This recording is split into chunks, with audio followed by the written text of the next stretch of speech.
दोस्तों, आज हम देखेंगे यदि कोई रुग्ण कोई शिकायत करता है कि उसे इस तरह से की कोई दिक्कत आ रही है, समस्या आ रही है, तो हम क्या कर सकते हैं, उसे क्या क्या परिस्थितियां या रोग संभवित हो सकता है। मान लो यदि कोई रुग्ण या रोगी कुछ ऐसा कहता है कि उसे अधिक मूत्र की प्रवृत्ति हो रही है, अधिक मल की प्रवृत्ति हो रही है, तो क्या समस्या हो सकती है या क्या ऐसी परिस्थिति हो सकती है जिसकी वजह से उसे यह दो समस्या का अनुभव हो रहा है। दोस्तों, सबसे पहले हम देखते हैं कि कोई सामान्य परिस्थिति क्या हो सकती है। हम अक्सर यह देखते हैं कि उसकी जो भी फरियाद रहती है वो हम सबसे पहले कितने वक्त से है यह पूछते हैं। यदि वह उतनी माहिती प्राप्त नहीं है तो क्या क्या हो सकता है। उस रुग्ण का उसके शरीर में संचित मल का प्रवर्तन हो रहा है। इसका मतलब ये है कि उसके शरीर में पूर्व ही अधिक मात्रा में मल था, जिसका कारण कोई भी हो सकता है, या फिर पचा नहीं है या उसका प्रवर्तन नहीं हुआ है, जो किसी कारणवश अब प्रवर्तित हो रहा है, बाहर निकलने की कोशिश कर रहा है। तो इस वजह से उसको अधिक मल प्रवृत्ति होती है। ठीक वैसे ही उसके शरीर में संचित मूत्र यदि अधिक है, तो यदि उसका प्रवर्तन भी हो रहा है, अब प्राकृत गति हो रही है, तो भी उसे इसका अनुभव हो सकता है।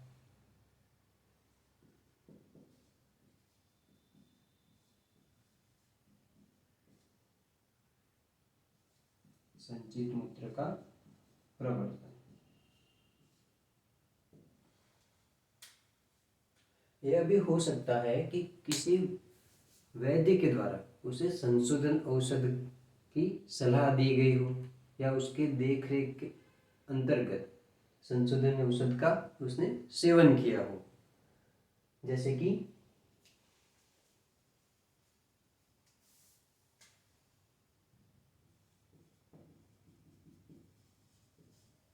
संशोधन में ऐसे औषध जो मूत्र और पुरुष का विरेचन करे, मल या मूत्र का, मूत्र विरेचनीय,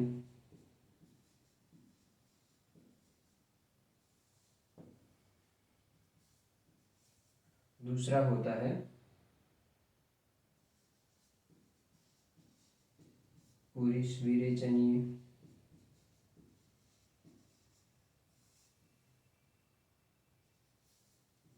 वेदन औषध,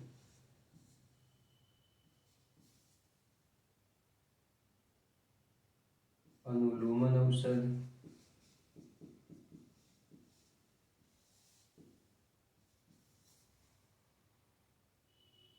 संसरण औषध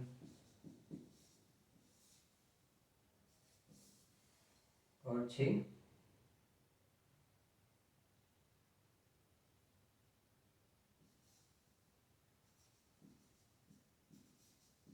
विरेचन।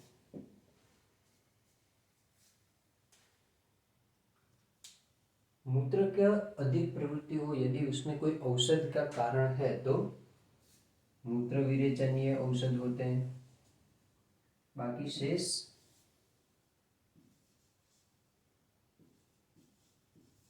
पुरुष अथवा मल के लिए है। यदि यह औषध के प्रयोग से कभी कभार रुग्ण को वायु के अनुलोमन के साथ साथ अधिक मूत्र प्रवृत्ति का भी लक्षण मिलता है।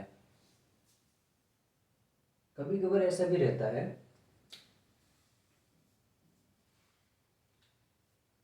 योग्य संशोधन के कारण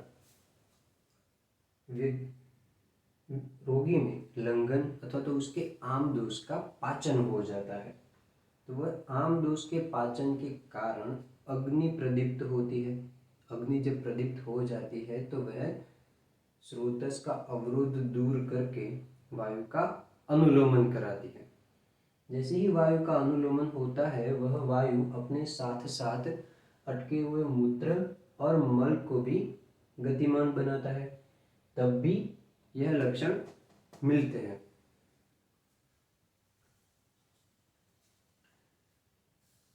एक और कारण होता है अग्नि की विषमता, या यूं कह ले अग्नि की तीक्ष्णता, तीव्रता या उसकी आहार शक्ति या अभ्यवरण शक्ति में फेरफार आना।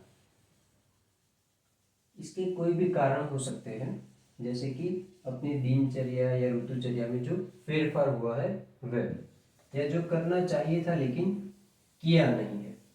इसके कारण कोई भी हो सकते हैं, जैसे कि वह रोगी या रुग्ण कहीं बाहर प्रवास पे गया हो, किसी काम में व्यस्त हो, वगैरह वगैरह वगैरह।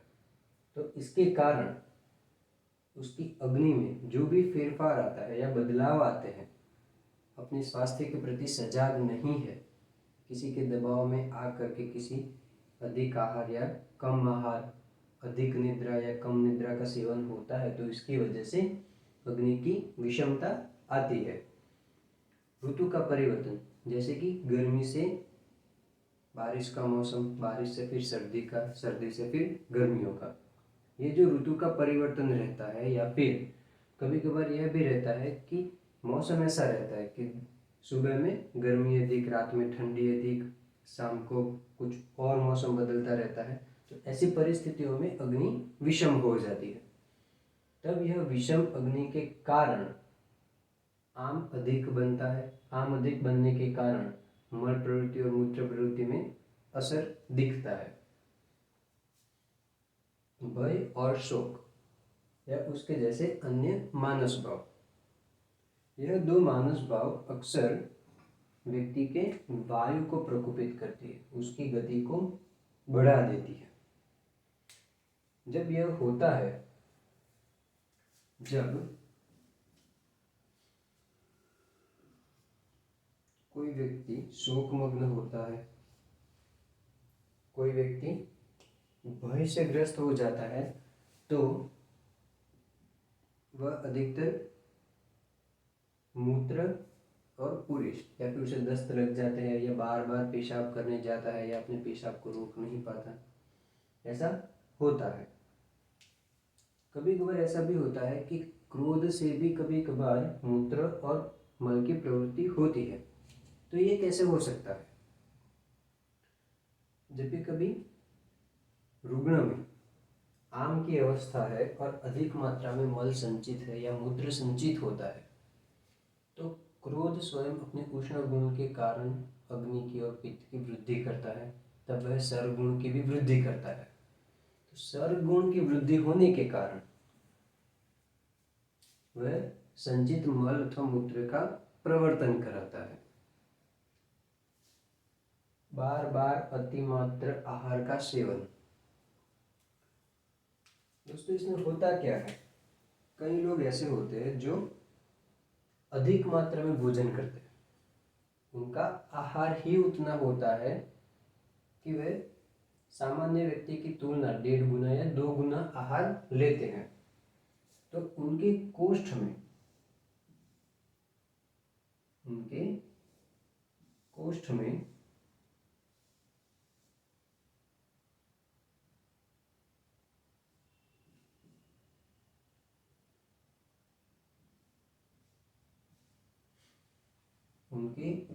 में पहले से ही अधिक मात्रा में अन्न जाने के कारण मल भी अधिक मात्रा में बनता है।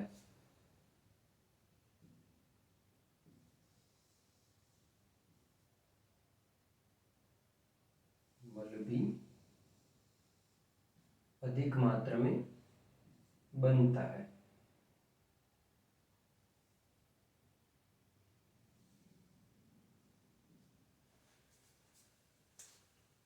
जब यह मल अधिक मात्रा में बनता है, तब वह इसका आदती हो जाता है। यह शरीर उस मल को अपने पास संचित भी करके रखता है। जैसे जैसे उसकी आवश्यकता रहती है वह मल में से अपनी ऊर्जा निकालने लगता है। जो मल ऊर्जा नहीं दे पाता या वह उसकी किसी वजह से ऊर्जा उसमें से नहीं ले पाता, तब वह थोड़ा थोड़ा करके मल प्रवृत्त करा देता है। जब यह मल की प्रवृत्ति हो जाती है तो बाकी कई सारा मल अंदर जमा रहता है। यह जमा मल कभी कभार ऐसा होता है कि किसी एक कारण से, जैसे कि अग्नि विषम होना या मानस भाव से ग्रस्त हो जाना या फिर संशोधन आदि कोई औषध ले लेना, तो ऐसी परिस्थिति में यह सारा मल एक साथ निकलता है या फिर थोड़ा थोड़ा करके या पूर्व से थोड़ा सा अधिक मात्रा में दिन में 1 बार, 2 बार, 3 बार या 4 बार यह मल, संचित हुआ मल बाहर प्रवृत्त होता है, जो कि पहले के मुकाबले अधिक होता है। तो यह एक लक्षण अधिक मल प्रवृत्ति दिखाता है।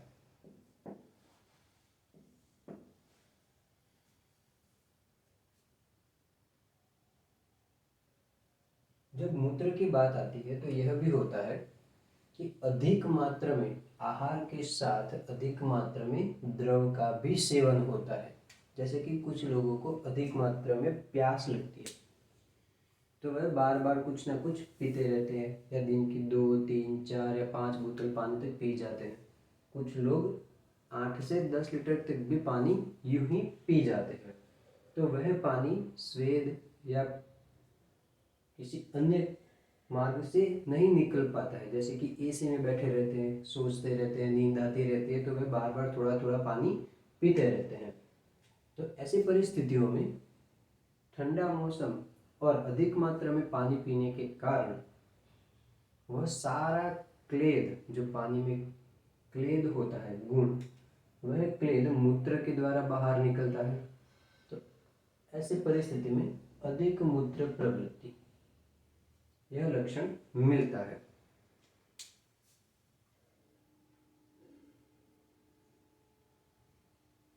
जब यह बार बार अधिक मात्रा में आहार लेने वाला व्यक्ति कभी कभार किसी कारणों की वजह से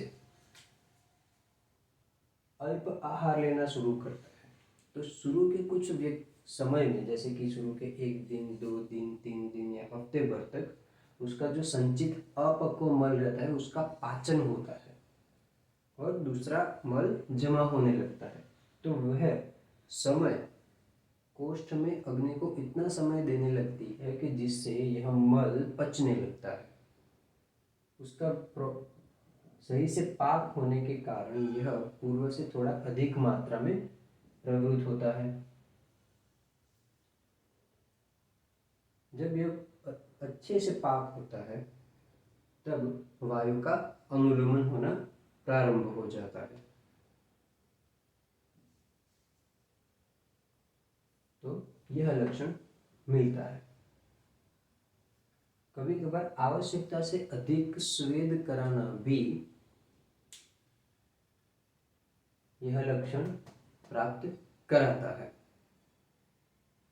जैसे कि ग्रीष्म ऋतु होती है या गर्मियों का मौसम आता है, तब दस्त लग जाते हैं। तो इसमें होता क्या है कि शरीर जो एकदम गर्म होने लगता है, पसीना बाहर नहीं आ पाता है आवश्यक मात्रा में, तो गर्म शरीर जब सीधा छांव में जाता है, ठंडे मौसम में जाता है सीधा, तो जो भी जलीय द्रव होता है, जलीय भाग होता है, वह बाहर की ओर से निकलने के बजाय सीधा उसके रोमकूप रुक जाने के या बंद हो जाने के कारण कोष्ठ में आता है। सारा जलीय भाग जो बाहर धूप की वजह से या स्वेद की वजह से, ताप की वजह से यहाँ पे होता है, सतह पर होता है, जिसे यहाँ से प्रवृत्त हो जाना चाहिए था,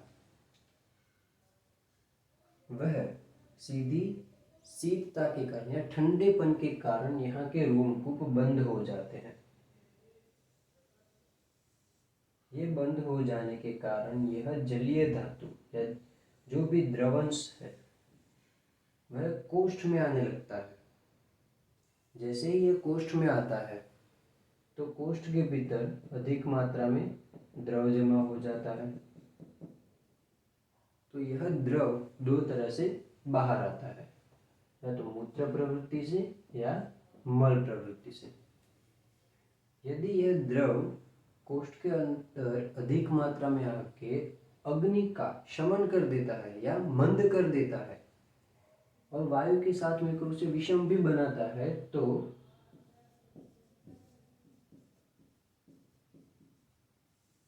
अतिसार यानी कि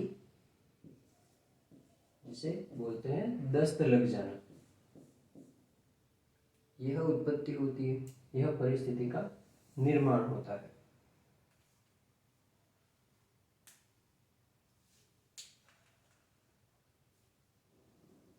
इसकी बात हम कर चुके, जैसे कि मल और मूत्र की वृद्धि करने वाले अन्न या किसी औषध या फिर द्रव का उपयोग करना, जैसे कि मूंग या कोई और बीन्स या फिर कठोर जिसे हम बोलते हैं, गेहूं, चावल, ये सब मल की भी वृद्धि करते हैं। अनावश्यक क्लेद की वृद्धि, शरीर में अनावश्यक क्लेद की वृद्धि। दोस्तों, यह सबसे अधिक उन लोगों में मिलता है जो मद्य सेवन करते हैं या यूं कह ले अल्कोहल का कंजप्शन ज्यादा रखते हैं।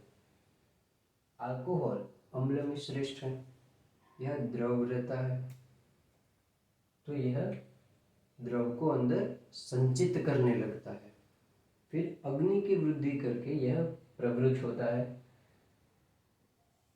द्रव जो भी रहता है वह अधिकतर या तो स्वेद या तो मूत्र इसके द्वारा प्रवर्तित होगा। यदि किसी वजह से वह प्रवृत्त नहीं हो पाता है, स्वेद नहीं हो पाता है, किसी वजह से स्वेद बाहर नहीं निकल पाता है, तो मूत्र प्रवृत्ति बढ़ जाएगी। आमतौर पर यह भी देखा जाता है कि लोगों को मीठा ज्यादा पसंद होता है, लोगों को मीठा अधिक पसंद होता है, कड़वा कसैला पसंद नहीं किया जाता। मीठा, नमकीन, खट्टा, तीखा लोग ज्यादा पसंद करते हैं। यदि ऐसा होता है तो वह सारे धातु और मल की वृद्धि करते हैं, जबकि कड़वा और कसैला रस, कड़वा और कसैला रस मल और धातु का शोषण करते हैं। हमने ये देखा है कि जब तक कोष्ठ में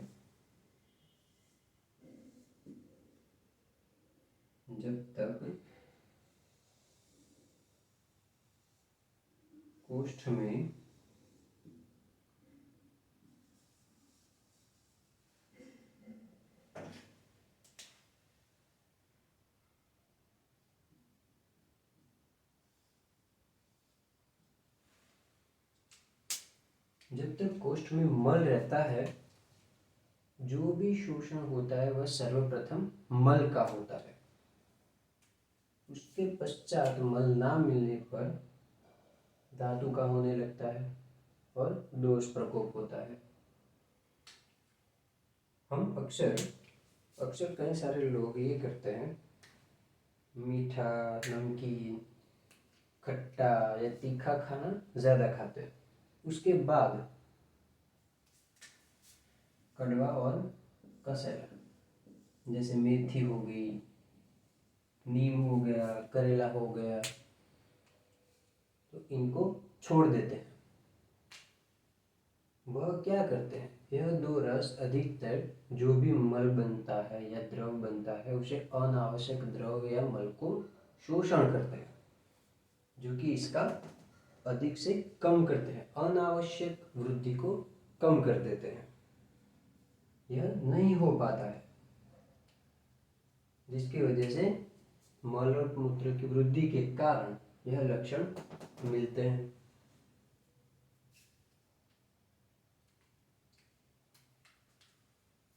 फिर आता है अधिक मीठे द्रव्य का।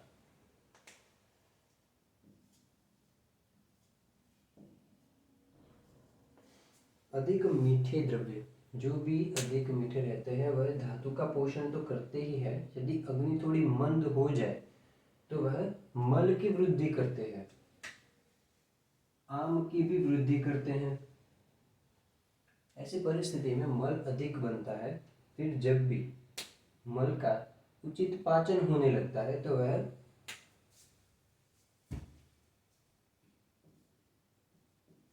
अधिक मल प्रवृत्ति दिखाता है। यदि कोई व्यक्ति कसरत नहीं करता है, जो कसरत नहीं करता है या देर तक सोता है, कसरत ना करना, नींद अधिक लेता है, तो उसकी अग्नि स्वभावतः ही कम रहती है, कफ की वृद्धि रहती है। अधिक नींद की वजह से कफ की वृद्धि रहती है। कसरत न करने के कारण वायु की गति मंद रहती है।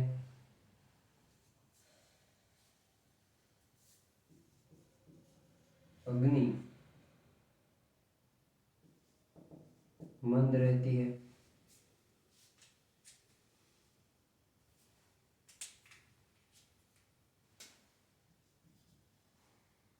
वायु की गति भी मंद, अग्नि भी मंद।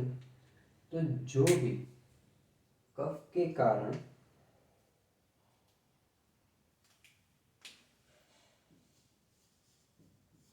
मल मूत्र स्वेद बनता है वह अधिक बनेगा। अग्नि मंद होने के कारण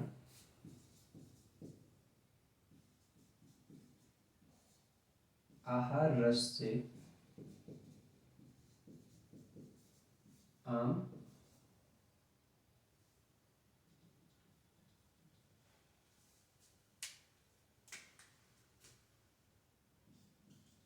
अधिक बनेगा।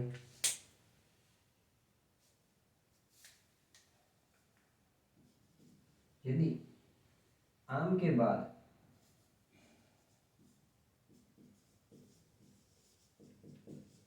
प्रसादी धातु बनने लगती है तो धातु अग्नि भी मंद होने के कारण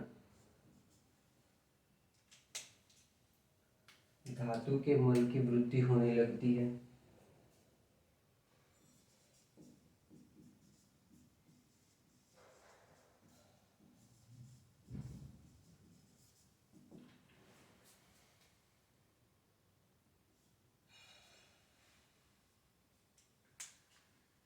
ऐसे में मलों की वृद्धि होने के कारण भी मल संचित होने लगता है। तब अधिक मल एक वक्त भरने के बाद जब प्रवृत्त होता है तो सामान्य से अधिक मल की प्रवृत्ति दिखती है। ये हो गई यहाँ तक की सामान्य परिस्थितियां जो रोजमर्रा की रहती है।